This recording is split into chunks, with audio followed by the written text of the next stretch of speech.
Hello everyone, welcome to our YouTube channel Surjeet SPS. तो guys, आज के इस वीडियो में हम बात करेंगे कुछ एक इम्पॉर्टेंट अपडेट्स के बारे में। 3 अपडेट्स को या इन्फॉर्मेशन को आज हम जो है आपके साथ शेयर करेंगे और साथ ही साथ उस पे चर्चा भी करेंगे। तो चलिए वीडियो स्टार्ट करते हैं। सबसे पहले हम बात करेंगे एनटीटी के बारे में, उसके बाद जो बैच वाइज भर्ती है उसका रिजल्ट कब तक, और जो एग्ज़ाम के माध्यम से जो एक तरह से भर्ती होनी है उस पर क्या जो है वो टेक है सरकार की। और एंड में हम बात करेंगे एसएमसी और कंप्यूटर टीचर्स के बारे में और उनके रेगुलराइजेशन के बारे में। तो 3 इम्पोर्टेंट इन्फॉर्मेशन आज हम जो है जिस पे बात करने वाले हैं। तो चलिए वीडियो स्टार्ट करते हैं। सबसे पहले बात करेंगे एनटीटी के बारे में। एनटीटी के बारे में मैंने आपको पहले भी इन्फॉर्मेशन दी थी कि एनटीटी की एक जो मीटिंग है वो 31st ऑफ जैन को दिल्ली में होनी थी, वो हो चुकी है और उसमें जो फ़ैसला है अभी नहीं आया है। अब ये जो फ़ैसला है वो एक समीक्षा मीटिंग होगी 6 ऑफ फ़ेब को, उसमें जो है शिक्षा मंत्री के द्वारा लिया जाएगा। अब इसमें ये देखना महत्वपूर्ण होगा, इसमें ये देखना काफ़ी दिलचस्प भी है कि अगर मोटे तौर पे हम बात करें तो जो कट ऑफ टाइम है कोड ऑफ कंडक्ट का, क्योंकि अभी इलेक्शंस भी हैं, तो आप मान के चलिए कि 10 टू 15 मार्च के बाद जो है आप कोड ऑफ कंडक्ट जो है वो देख सकते हैं। ठीक है? तो सरकार को जितने भी इम्पोर्टेंट काम हैं, चाहे रिक्रूटमेंट के काम हो, एडवर्टाइजमेंट के काम हो या फिर जो भी नोटिफिकेशन उनको रिलीज़ करना हो, वो सब जो है इससे पहले ही करना पड़ेगा। अब एनटीटी के बारे में बात करें तो हमीरपुर में एक सम्मेलन था और उसमें ही सीएम साहब ने एक तरह से कहा था आश्वासन के तौर पे कि वो मार्च से पहले-पहले या 31 मार्च से पहले-पहले एनटीटी को जो है वो एक तरह से इसका प्रॉपर जो सेटलमेंट है वो करके देंगे। अब सेटलमेंट किस तरह से होगा? देखिए, अगर इनकी बात को, सीएम साहब की बात को हम मानते हैं तो मार्च से पहले-पहले एनटीटी का रेगुलर रिक्रूटमेंट करना इट्स नॉट पॉसिबल। तो फिर हमारे पास ऑप्शन बचता है आउटसोर्स का। ठीक है? आउटसोर्स के माध्यम से ही मोर लाइकली अब जिस तरह का सिनेरियो बन रहा है, यदि भर्ती जल्दी चाहिए तो सिर्फ़ एकमात्र ही ऑप्शन सरकार के पास है, वो है आउटसोर्स। तो क्या आउटसोर्स पे भर्ती एनटीटी की जो है वो होने जा रही है? 6 फरवरी के बाद जो है हमारे पास ये पूरी की पूरी जानकारी यहाँ से मिल जाएगी। ठीक है? ये काफ़ी इम्पोर्टेंट है। अब यदि आउटसोर्स पे जो है वो भर्ती होती है तो उन सब कैंडिडेट्स के लिए गुड न्यूज़ आप कह सकते हैं जिनका डिप्लोमा सिर्फ़ 1 साल का है। ठीक है? क्योंकि एनटीटी में 1 साल और 2 साल दोनों को जो है आउटसोर्स के बेसिस पे फिर कंसीडर यहाँ से किया जाएगा। अब सिलेक्शन के क्राइटेरिया के बारे में मैंने आपको बार-बार बताया है कि 2 तरह से क्राइटेरिया पहले होना था। एक जिसमें बैच वाइज़ था, दूसरा एग्ज़ाम के माध्यम से था। लेकिन अब जब भर्ती जो है वो आउटसोर्स के माध्यम से रह गई है, तो क्या फिर बैच वाइज़ को भी कंसीडर किया जाएगा? या फिर आंगनवाड़ी जो वर्कर्स हैं, क्या उनको भी कुछ परसेंटेज ऑफ वैकेंसीज़ जो है उनको मिलता है? ये सारी ऐसी इम्पोर्टेंट चीज़ें हैं जो कि उस मीटिंग में डिस्कस की जाएँगी और फिर जाके जो है एक प्रॉपर ड्राफ्ट बना के 14th को जो कैबिनेट मीटिंग है उसमें ये इस भर्ती पे जो फ़ैसला है वो लिया जा सकता है।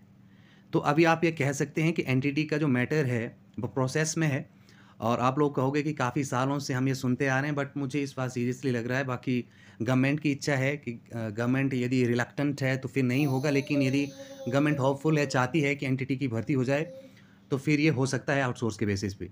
और दूसरी इंपॉर्टेंट चीज़ ये भी है कि नया सेशन जो है वो स्टार्ट हो रहा है और इस सेशन में एनटीटी टीचर जो है सरकार को रिक्रूट करने ही पड़ेंगे, क्योंकि जेबीटीज़ और बाकी पे काफ़ी ज़्यादा स्ट्रेस जो है इनका पड़ रहा है और काफ़ी एनरोलमेंट रहता है। आपको पता है एनटीटी आप यदि प्री प्राइमरी क्लासेस की बात करें तो काफ़ी एनरोलमेंट बच्चों का रहता है उसमें। तो जेबीटीज़ और अदर टीचर्स के बर्डन को ओवरकम करने के लिए मेरे ख्याल में इस बार सरकार को जो है somehow they have to manage to recruit NTT candidates, चाहे आप आउटसोर्स पे करो या फिर जिस भी अदर मेथड से। ठीक है? तो ये एनटीटी की बात हमने यहाँ से कर ली है। आंगनवाड़ी वर्कर्स को भी इसमें रिक्रूट किया जा सकता है, ये भी इम्पोर्टेंट है। ठीक है? नेक्स्ट बात कर लेते हैं अगली अपडेट के बारे में। अब बात करते हैं जेबीटी और शास्त्री के भर्ती को लेके क्या जो है वो एक तरह से सिनेरियो बना है। तो बात करें जेबीटी और शास्त्री की भर्ती को लेकर, तो अभी जो है सरकार चाहती है कि हाई कोर्ट से परमिशन जो है मिल जाए और उसके बाद ही वो जो है फर्दर इसमें जो है वो नेक्स्ट प्रोसेस स्टार्ट करेंगे। लेकिन फ़िलहाल ये भी बात जो है वो समीक्षा मीटिंग जो होगी 6 ऑफ फ़ेब को, उसमें जो है रखी जाएगी। इसके अलावा जो टीजीटीज़ की जो रिक्रूटमेंट होनी है डायरेक्ट एग्ज़ाम के माध्यम से, उस पे जो चर्चा है, वो भी इस मीटिंग में हो सकती है। तो इस मीटिंग को आप काफ़ी इम्पोर्टेंट कंसीडर कर सकते हैं क्योंकि इस पे टीजीटी, जेबीटी और जो शास्त्री के जितने भी एस्पिरेंट्स हैं, उनके लिए काफ़ी इम्पोर्टेंट जो है वो मीटिंग होने जा रही है। फिर इस मीटिंग का जो आउटकम होगा, उस पे जो फाइनलाइज़ेशन होगा, वो कैबिनेट मीटिंग में जो है फर्दर वो वहाँ पे कंसीडर होगा, उस पे जो है रिज़ल्ट फाइनल आएगा। ठीक है? अब नेक्स्ट बात कर लेते हैं एसएमसी और कंप्यूटर शिक्षकों के नियमितीकरण को लेकर जगी आस और देखिए स्ट्रगल बहुत ज़बरदस्त तरीके से यहाँ पे एसएमसी के जितने भी आप कह सकते हैं कि टीचर्स हैं वो कर रहे हैं और स्नोफॉल में भी इन्होंने अपना जो एक तरह से प्रोटेस्ट है उसको जारी रखा है। अब ऐसे में सरकार के द्वारा गठित की गई कैबिनेट सब कमेटी की बैठक जो है वो 7 को बुलाई गई है और पूरी उम्मीद यहाँ से आप कह सकते हैं कि एसएमसी वाले और जितने भी कंप्यूटर टीचर्स हैं वो लगा के बैठे हैं कि इनका रेगुलराइजेशन का जो रास्ता है वो निकल के आ सकता है, ठीक है? और इसमें जो मेंबर्स ऑफ कमेटी हैं इसकी बात करें तो इसमें मंत्री विक्रमादित्य सिंह हैं और अनिरुद्ध सिंह को जो है इसमें मेंबर जो है वो बनाया गया है, ठीक है? 4000 ये एसएमसी और कंप्यूटर टीचर हैं और इनकी रेगुलराइजेशन के लिए पॉलिसी गठित करने के लिए जो है वो कैबिनेट सब कमेटी की मीटिंग जो है वो बुलाई गई है, ठीक है? तो देखिए एसएमसी की सबसे पहले बात करना चाहते हैं, एसएमसी की बात करें तो 2500 से ज़्यादा ये कैंडिडेट्स हैं, ठीक है? और 1500 तक जो हैं वो कंप्यूटर टीचर्स हैं। एसएमसी के लिए जो है अब एक रास्ता तो यहाँ से क्लियर हो गया है कि उनके स्थान पे अब कोई भी जो है वो रेगुलर टीचर नहीं आएगा, वो अपने स्थान पे जो है वो सेफ़ हैं। ये पहले ही सिक्योरिटी जो है वो सरकार के द्वारा उनको दे दी गई है। अब दूसरा इम्पोर्टेंट इनका एक तरह से ये डिमांड है कि इनको जो है वो रेगुलर किया जाए या इनके लिए जो है एक प्रॉपर पॉलिसी बनाई जाए। तो सरकार अभी क्या पॉलिसी बनाने के मूड में है या नहीं या फिर इनको जो है एक बार फिर से इंक्रीमेंट देके इनका जो एक तरह से आप कह सकते हैं कि इनको शांत कर देंगे, क्या ऐसा होगा?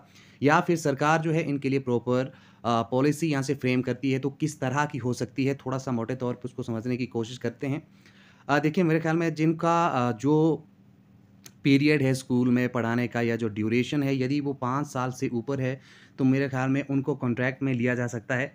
और जिनका जो ड्यूरेशन ऑफ टीचिंग है, यदि वो 8 साल से ऊपर है, तो मेरे ख़्याल में उनको फिर रेगुलर किया जा सकता है। लेकिन अब यदि सरकार जो है रेगुलर करने के मूड में है, तो ये चीज़ें हो सकती हैं। क्योंकि सरकार को ये भी देखना पड़ेगा कि फिर एक्स्ट्रा एडिशन आप कह सकते हैं कि प्रेशर ऑफ फंड हो जाएगा।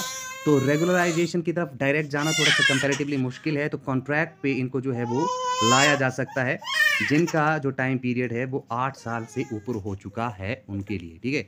तो यहाँ पे 5 और 8 साल से ऊपर जिन टीचर्स का भी एक तरह से आप कह सकते हैं कि टीचिंग करते हुए टाइम हो गया है, तो उनके ज़्यादा चांसेस यहाँ पे बन रहे हैं। या तो कॉन्ट्रैक्ट पे या तो रेगुलराइज़ेशन की तरफ। रेगुलर एकदम से कर देना थोड़ा-सा मेरे ख़्याल में अभी मुश्किल है, लेकिन कॉन्ट्रैक्ट में ज़रूर इनको जो है कंसीडर किया जा सकता है। वही बात जो है यहाँ पे कंप्यूटर शिक्षक पे भी जो है वो लागू होती है। ठीक है? तो आज के इस वीडियो में इतना ही। उम्मीद करता हूँ कि वीडियो आपके लिए इन्फॉर्मेटिव रही होगी। वीडियो पसंद आए तो लाइक शेयर ज़रूर करिए। अगर चैनल पर नए हैं तो ज़रूर चैनल को भी सब्सक्राइब कर लीजिए।